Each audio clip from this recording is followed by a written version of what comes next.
Do you think it's also a key to play well in that first test, because it can get, if you play well and win, which obviously you're going to have done for a while, but it gets the media off your back and onto theirs? Well, I think this is one of the beautiful things about this series coming up.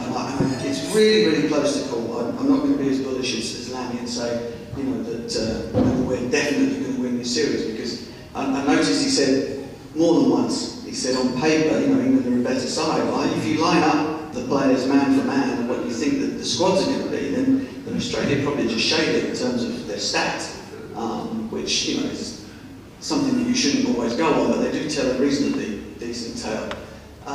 So, I don't know.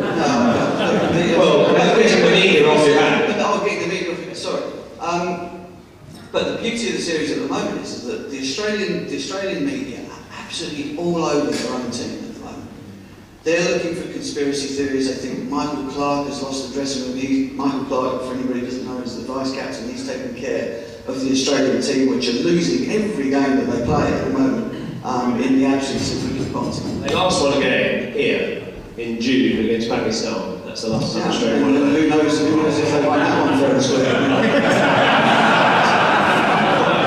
Actually, that's not true. They did win the last one there against Sri Lanka, I think, didn't they? But until the other day, that was the last game they won. Yeah, so they've been on an unprecedented losing streak, and their media. I can tell you this, having been over there and lost as an English player, is that the Australian media, they don't get a great deal of access to their cricket stars. In fact, their cricket teams tend to put themselves on such a pedestal that they stay well away from, you know, they don't really give great access in terms of, you know, decent quotes, good interviews, sort of the stuff, you know the sort of interview where you've got the board up with the ACB banner and whichever the sponsors are, not Marsden's obviously, because they would have done it better if they'd been there. You know, and you get those kind of one-liners, those banal kind of one-liners at the end of the game. That's about all the Australian media get from the Australian cricket team.